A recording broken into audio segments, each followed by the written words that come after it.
This is every Minecraft build that only pros can do. As the Minecraft genius Seth Bling shows, using a mixture of invisible shulkers and armor stands, we can create a fairly convincing 45-degree slope in our world. And while some of the blocks like Diamond Ore don't work quite right, it is still impressive to see just how much is possible here, even if it does feel illegal to watch. You might not notice it at first, but down here we've added a special room trim to the walls of the house. And how did we do this? Well, the answer comes down to item frames, but not how you'd think. But rather, if you use an item frame to mark your spot and then type in this command, you can summon a falling sand entity right into place. And the end result is pretty convincing. By linking nether portals in a specific way, we're able to make it so that we can give one portal two destinations depending on where you stand on it. And this is going to become a lot more obvious if we use something like a tall nether portal. Because here we could have it that if we stand at the top of the portal with a secret place, then that'll be the only way we teleport to our secret base. But if you go through it normally, you go to the standard location of a nether fortress. Besides, whoever wants to teleport through the top half of the portal anyway? If you design it right, they'll just think that you made a tall nether portal for show, and your secret's safe from there. Everyone hates making trips back to their chests to restock every time they run out of rockets. And I don't think an ender chest is the solution. It really just pushes off the problem to restock later. So that's why what DocImp did here is really impressive to me. This here is a system that'll wirelessly restock his rockets whenever he gets low. And while that sounds like command block magic, it's actually redstone magic. And a bit of a glitch. See, with a lot of powered rails, we can do something called update suppression, completely stopping the game from updating. And then, with a certain setup of hoppers, we can remotely link our inventory to a chest. And that process is called item shadowing, meaning with your hotbar set up in a certain way, you can infinitely use rockets without ever having to carry more than what's in your offhand. And now we just need a way to wirelessly recharge your mending elytra. Then we'd really have something going. Nothing beats the comfort of your own bed, but with a machine like this, we can turn those sweet dreams into straight up nightmare fuel. And to set it up, we've got a couple of different options, but all of which are based around a manipulation of the respawn mechanics to make sure that our friends always wake up in a lava bath. So while prisons like Pandora's Vault are a lot more flashy, this cuts down to the basics and works just the same, so I'd suggest checking your next bed very carefully. Every now and then, Minecraft adds a feature that doesn't make much sense, like the water breathing arrows, for instance. I mean, I don't know how often your friend is drowning, and then the solution is to deal more damage to help them out. But even if they aren't practical, at least on Bedrock, we can chuck a couple of these on a slime block pusher and make ourselves a pretty fountain.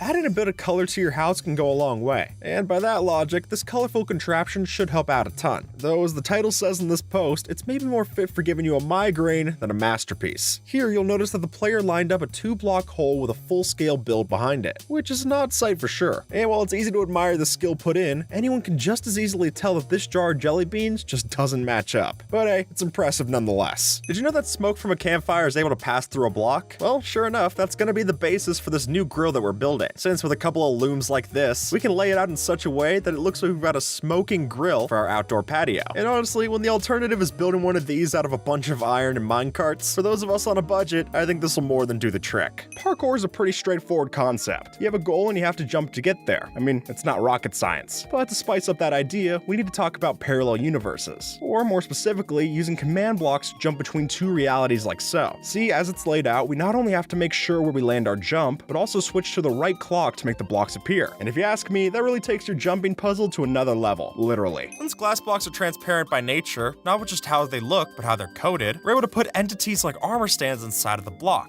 And because of that, we could take after what JSY Panther did here and have ourselves a beautiful display case to show off your items. Just simply align your armor stand like so, and then you could show off basically anything you want inside of here, whether that's a dragon egg, or even just the first wooden pickaxe you built inside of your world. But unfortunately, this is only survival friendly if you're using it with something like the Armor Statues data pack. But as someone who would recommend using that data pack in any world that you use anyway, I think then it's all the more reason to try this inside of your world. Leather helmets don't serve much of a purpose in a Minecraft run, because in the time it takes to get the leather necessary, most of us are already finding iron in the caves. But what they lack in survival, they make up for in creative. Here we can use command blocks to make our own leather helmet animations, which turns this piece of junk into a work of art. Trapping your friends in Minecraft is a real joy, but in a game where even bedrock could be destroyed, how do you keep them from breaking out? Well, according to the evil masterminds of the community, we've got a solution like this to do the trick. See, when we lay it out like such, even our best tools are practically useless to bust us out. And I'm guessing your friend gives up on escaping before any of these give out. Snake is a game that works on basically any machine, and apparently that includes ones that we can build in Minecraft. Since this YouTuber MattBatWing shows off, they were able to code an entire algorithm just to be able to play the game as we would on regular hardware. And things that would sound simple to explain take a whole bunch of redstone just to get to work. Like, just to be able to remove the tail right, you need this entire grid of redstone here. And while it looks a bit confusing to see all the redstone redstone, when you actually watch it play out on the screen, it moves pretty fluid, and I just think that's incredible. As it turns out, texture packs aren't the only place you can add animated textures to Minecraft. As you can see right here, if we split this map up into 4 quadrants and then play a simple 4-frame animation, then all we gotta do is rotate it, and there you go, it's animated. Sure, it's very silly, and it's probably not the most practical form of animation, but personally this takes me back to messing around with flipbooks as a kid. When you see some of the examples that you can do when playing around with this, it's definitely worth a shot if you got the time. And if you don't want to spend the time slaving away at animation, I guess you could just make a 4-panel comic. Pranking your friends is a rite of passage on a multiplayer server. And hey, we're plenty guilty of that as well. So to give them a run for their money, why don't we hit them where it hurts? Their diamonds. See, by using a few item frames and map art, we can create a pretty convincing diamond ore. Or at least convincing from this side, since when you walk around to the other end, it's proven fake. And by that logic, we can make just about any decoy block in the game that we dream of, which offers quite the surprise if you ask me. Minecraft blocks come in one shape and size. That is, until today. See, by using distance and a clever stair-step-like build, we can make it seem as if the block that we placed is actually quite small. In this way, we practically guarantee that any visitors will be left with a question mark as to how it works. But besides a prank, you might actually find yourself using this on a larger scale. And really, we'll leave the finer details of that to you. But I will say, this could make for a real mind-bending entrance to your next base. We can wait for this build hack to load in, but the truth is, it never will, because that's the whole point. And by mixing together an invisible item frame with a goat horn like this, we can use a command block that constantly updates it so that it rotates and creates this loading screen animation that we see here, which can be great for making your friends think they have a bad internet connection, or it might just be useful to have for the next time you set up a new map and you need something for the players to see while you get everything ready. And really, so few of the Minecraft textures are animated, so it's nice to see us make do where we can. Thanks to the works of C418, Minecraft has plenty of music to listen to, and then through note blocks we can add in a fair bit of our own tunes as well. But while those instruments are well and good to listen to, what if we want something a bit more visual? Well, that's where the dragon heads come in. But of course, not like this. But rather, if we follow along how others have done, we can push these dragon-headed armor stands inside of other blocks, giving us a pretty convincing piano to use in our worlds. Here we have a design that uses slime block flying machines to make a fully functional crane game. And it's all survival friendly. Since as J2KL lays out in this design, we're able to use this controller at the front to precisely maneuver wherever we want our slime block claw to be. And then, when it's over the diamond ore, or the stone if that's what you want, I won't judge, then you can extend the claw, have it pick it up, and it'll move it back to where it needs to be. And honestly, just looking up at the ceiling and seeing all of the different pistons that it takes to move this block a couple of different ways, it's pretty satisfying to see. If not a little confusing, but really, all the best redstone's like that. Here's how to turn your pistons from this into this. And the secret behind this isn't doing something like McMakestein's mod, even though that is cool, but instead, by just using the set block command with different parts of the piston, we can separate the head from the body and then place fence post lining in the middle. And there you have it, a giant piston. And if you really wanted to, you could even make this into the sticky variant as well. Just don't expect it to retract anything. There's no off switch for this one. This is a bed for me, and this is a bed for my son. Or it sure looks like that, because by using some sneaky armor stands like this, we can shrink down our regular items to a much more manageable size. And with just that, we'll have ourselves a child-sized bed and a child-sized chest to keep all their items. Just don't try to open it up, then the illusion will fall apart. As we've shown in the past, map art can be a powerful tool, and whether that's for pranking your friends or trapping your enemies, this technique definitely has merit. But what if we want something a bit more creative? Well, our answer for that lies in the void. See, it turns out that maps render transparent if there's nothing but glass over the void. Meaning, for us in creative, we can take that to our advantage and basically add our own sprites into the game, which allows for some pretty surreal sights. So while I don't want you thinking this is easy to do by any means, it does have its place as another tool for your building arsenal. Let's make a working globe in Minecraft. Now, Minecraft already has a globe in the cartography table, but compared to this one that we're gonna build, that's not even on the same level. Sure enough, by using the commands that user JMHMir lays out, we can use an armor stand with a special player head to slowly rotate in place on our desk. And while the commands to do it look pretty scary, don't worry. All you need to know is that this one summons in the globe armor stand, and then this one, when put in a repeating command block, will rotate that armor stand like so. Here we've got both a flying machine and death from above, since the design here makes a fully operational bomber plane that'll seamlessly carry you over whatever destruction you lay out. And despite clearly being effective, I also think this looks quite cool. But as you can see from Jackson's video, building this on a server that can't handle the lag might just mean that your machine goes up in smoke instead of your friend's base. But hey, at least you got your wish. You definitely did bomb the plane, just not in the order you hoped to. When it comes to storing your stuff, a chest minecart maybe isn't your first pick, but that might be our mistake, since when we stack them like so, we can turn these roller coaster rejects into proper working drawers. And frankly, I think that's a nice change of pace. So while these can't store as much much as the double chest that we're used to, they do offer a storage solution that shows a bit more effort than just a standard barrel. Ever since they were added back in 1.14, barrels have offered a chunk of options for how we build, but it turns out that on Bedrock, we can do even more. See, as this post lays out, we can use a mix of pistons and observers to earn ourselves a permanently open barrel, and that means a whole new texture to use in our builds. So if you don't have a debug stick, this might be your next best pick. When you think of a diamond sword, the last thing to come to mind is decoration, but it turns out that might be our mistake, since with the help of invisible armor stands posed like so, we can make some really beautiful designs, including these enchanted angel wings like so. Or use netherite ones and you can get something a bit more sinister. And whatever you choose, this just goes to show that even a weapon can be a thing of beauty.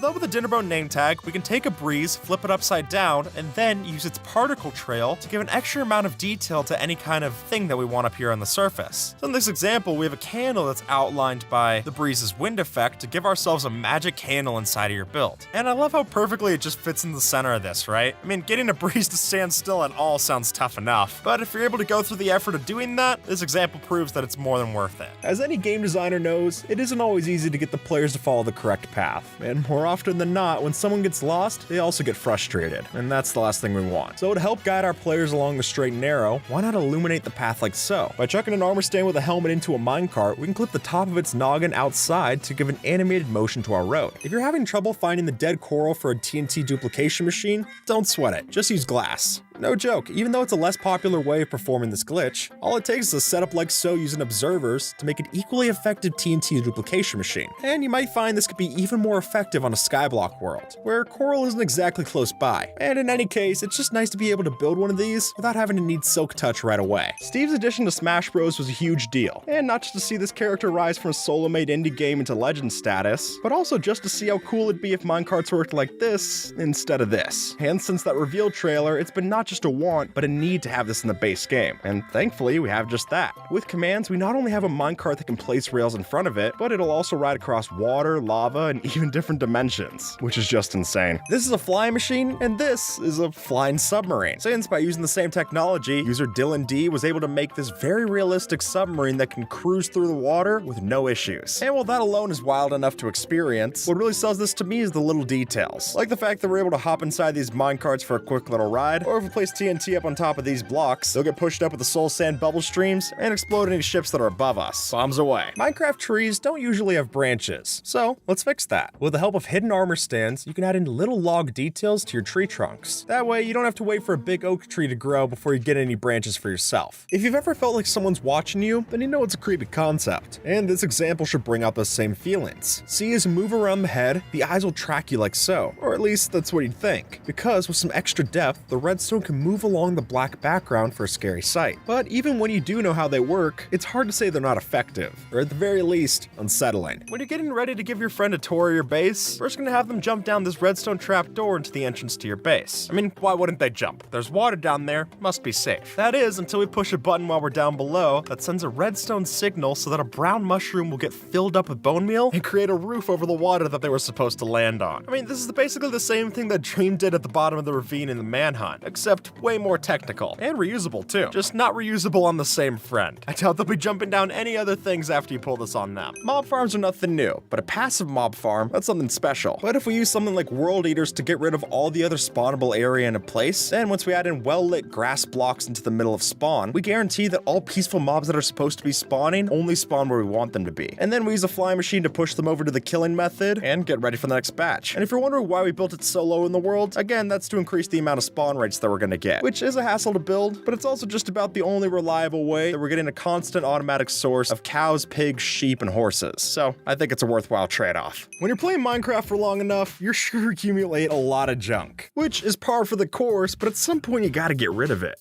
And while stashing it in a forgotten chest or throwing it into fire is a nice way to go about it, no folks, what you need instead is a bouncy trash can using slime blocks. The way it works is simple. You place your items on the floor, you hit this button, and boom, they will bounce right up into the sky and get burnt to a crisp.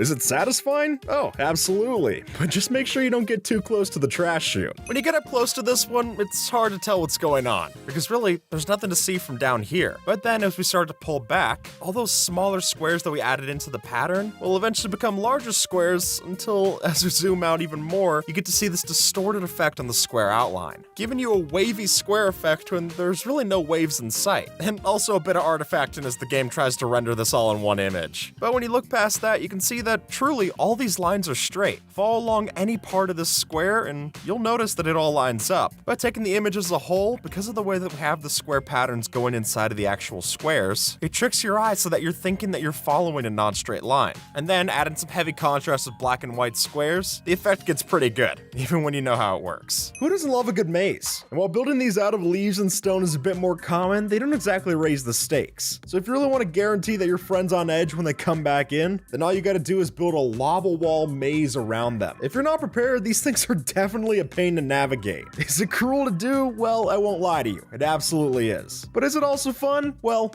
most definitely. And honestly, this might be the most cursed maze ever made ever since the Greeks were around. Walking through walls sounds like quite the superpower to have, but doing that without glitches should be impossible, or it was until this user's discovery. See, by using these immersive portals, we can give off the illusion of walking through a solid mirror. And while pulling this off might require some prior knowledge of the mod in question, as long as you light the portal properly and add in the glass, we can still walk through as planned, letting you trade places with yourself and likely leave a group of confused bystanders when you do, which is well worth trying out, trust me. At first glance, this may seem like just any other house, maybe a bit on the smaller side, but otherwise nothing unusual. Though with a closer look, you can see that this isn't some bad texture pack, but rather it's a supersized scale model of the real thing. Let me explain. Here, the creator built it pixel by pixel to recreate each block type within the house, and then they copy and pasted their mega blocks to build something that looks like a regular house. And while using scaled blocks like this might be a tall order, it's definitely fun to see once it's all laid out. Clearly, command blocks are capable of some pretty wild things, but what this user pulls off feels like an act of science fiction. See, what's happening here is that the machine can scan the blocks within the area, assign them to a particle, and then recreate a copy down below. Meaning you only have to build one big statue and you get a little souvenir for the same effort. And even better, it'll even rotate for a proper display, which I've got to say is a lot more exciting than just another static statue. When you're making a big build, sometimes the littlest details can go a long way. And for that, I think particle effects definitely fit the bill. And while there are plenty of existing ones to put on display with command blocks, that doesn't stop us from making our own. For example, take this vat of acid. By itself, it looks pretty bland, more like a green pool than anything else. But add some invisible armor stands into position with slime blocks on their head, and now we've got a bubbling mixture fit for a radiation warning. Or hey, do what these folks did and add some custom leaves falling off your cherry tree. Complex doors are a staple of the redstone community, but while Mumbo can show you how to make 40 of those in a couple minutes, I bet you won't see one of these too often. And folks, your eyes don't deceive you. This is built entirely within vanilla Minecraft, albeit it did take the creator around 1200 command blocks to build, but the result of which is still pretty special. And honestly, I wouldn't even know where to start building one of these. But luckily, the smooth animation is something that we can all enjoy through the world download. Nether portals are something of a necessity for long distance travel, and while they definitely have their place, what if we want to just teleport around the overworld? Well, perhaps unsurprisingly, Ender Pearls are the solution, but not like this, though rather like this. See, through the help of the Ender Pearl stasis chambers, we can interconnect our redstone and make a kind of teleportation network. And while it's not as robust to use the flue powder from Harry Potter, it does guarantee us a way out so long as we already established a pearl on the other side. So with a pair of feather falling boots to ease the damage, this could be your new way to fast travel. This farm can produce over 1 million items per hour, which is a ridiculous number to wrap your head around. But through the help of glitched portals and update suppression, it's possible to get enough hoglins spawning through to the overworld that we get over 1500 double chests worth of cooked pork every single hour. And I'm hungry, but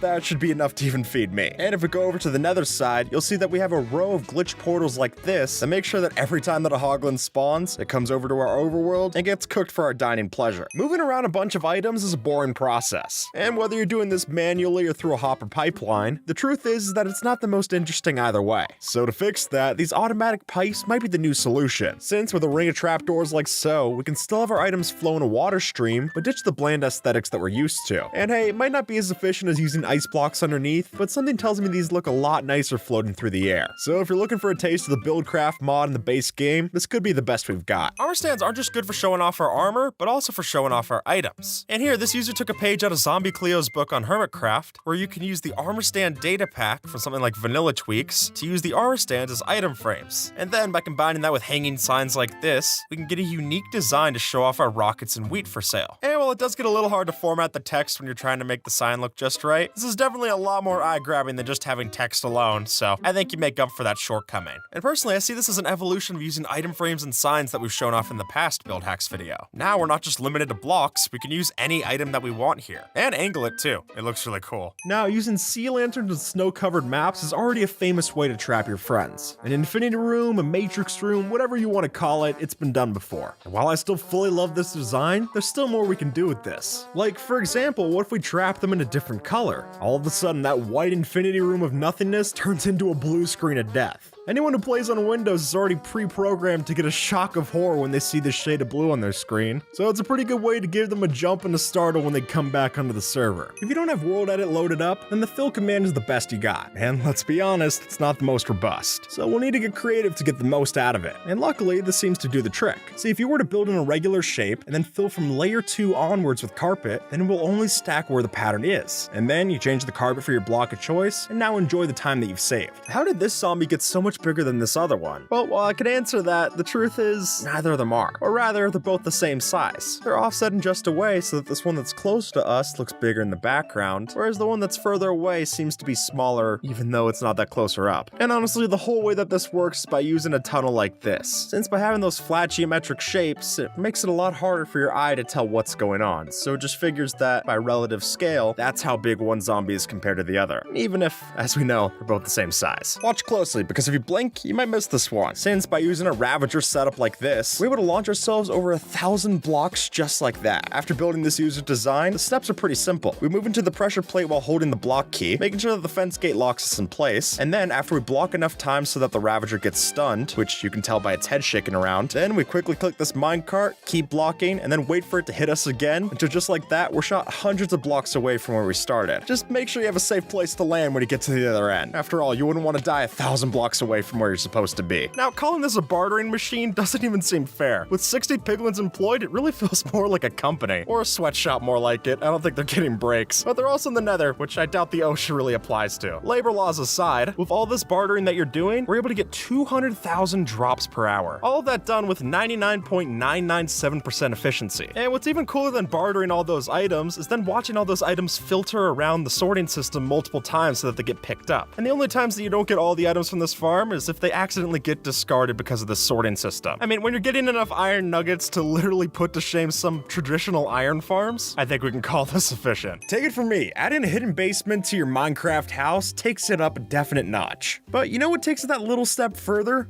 Developing a secret backdoor entrance to that said basement. Now, how you go about building the secret entrance is an open-ended question. There are a lot of different options to build here. But personally, my go-to is using this secret rabbit-based carrot detector, so that when you hold your carrot key nearby, Bugs Bunny over here will sniff it out and let you right in. It's straightforward, it's weird, and most importantly, it should keep your secret stash safe. If you're falling from a great height, water is the all-star pick for safety, and we can use that idea to our favor. See, if you're looking to get even with someone on the server, this water illusion is a solid candidate to do so. As you'll notice, by making several custom maps with a water design like so, we can make a convincing spot for them to land on. Only once they aim for that puddle, they'll just break their legs on a couple of item frames, and that should be a rude awakening for sure. Stop using item frames and instead use these signs, since unlike those item frames, these aren't going to lag out your game nearly as much. And by using different kinds of ASCII art like this user does here, it can still be quite effective. And plus, you'll still have room to type out the actual label in case people can't decipher your abstract art. And for my money, I'd say this is a lot more creative than just putting a leather in between some sticks and doing it that way. And better yet, you could even dye the sign, offering up more variety than you maybe expected. We all know bone meal can be a very useful tool to have, but sometimes getting enough of it can be a real hassle. So to keep your farms fueled and supplied going forward, how about we get a bit more creative and turn stone right into bone meal? I know, that sounds crazy, but as members of the community have found out, we can use the new moss functionality to turn stone generators into bone meal farms. And just like that, we've got a self-sustainable bone meal farm that's sure to provide plenty more for your farms in the future. How does this river flow? Because if you try to follow it around with your eyes, it clearly pours down here, but then the water somehow also ascends up to that top level. It's confusing to say the least. But what seems like a break in physics is really just the result of a cleverly placed water feature, since instead of having a waterfall, we have a water tower that starts to sell the illusion from the right angle. And then by adding in some boats for extra detail, it really starts to look like we did this legit. You ever wish a yes or no question had a choice for all of the above? Well, that's where this build comes in. Since with this strange bit of perspective, we're able to set up an illusion so that from this angle, it looks like yes,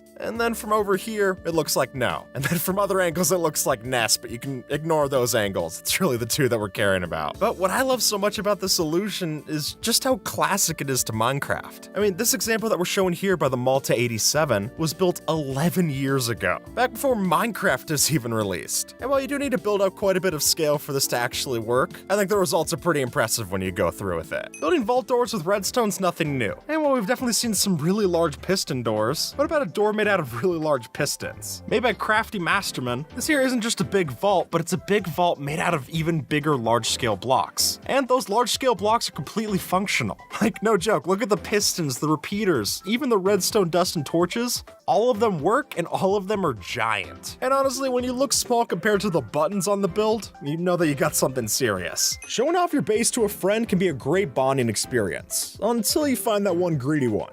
Yeah, you know the one. The player that always has a nose that they want to stick in every single chest you have lying around. So, to keep your privacy and take out the trash, so to speak, why not build a bit of a Trojan horse trap to do the trick?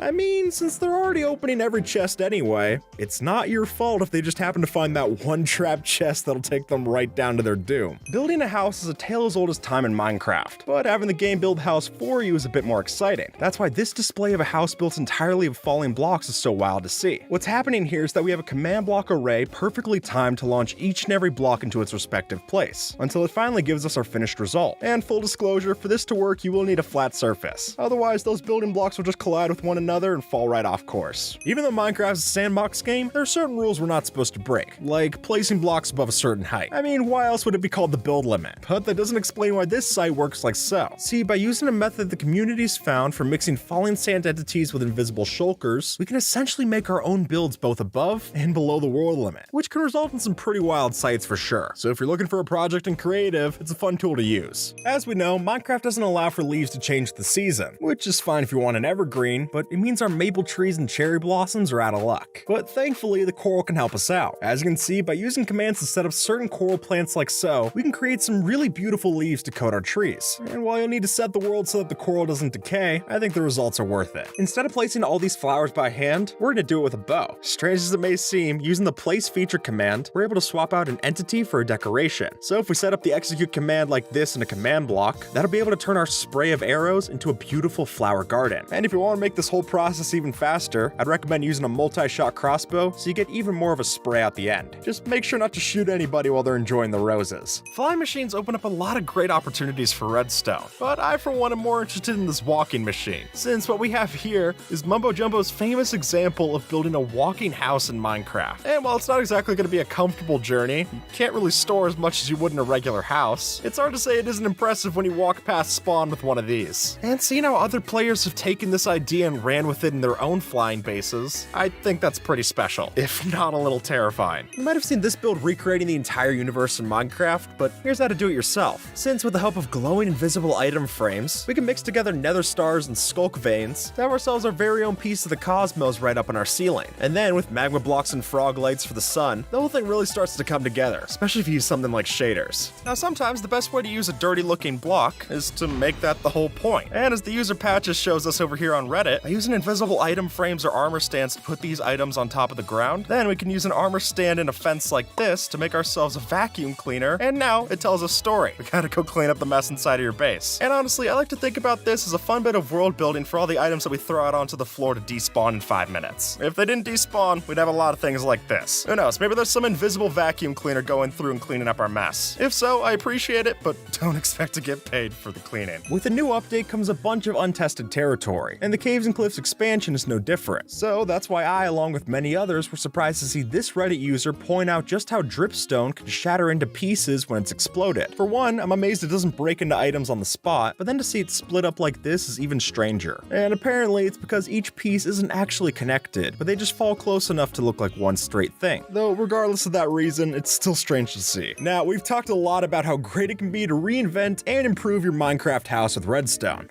But what if we took it that one step further, got a bit more meta, and built the entire house out of redstone? Now, frankly, this can get a bit crazy, and the redstone is complicated to say the least. But being able to have your house both built and then retracted entirely through redstone systems, that's a sight to see.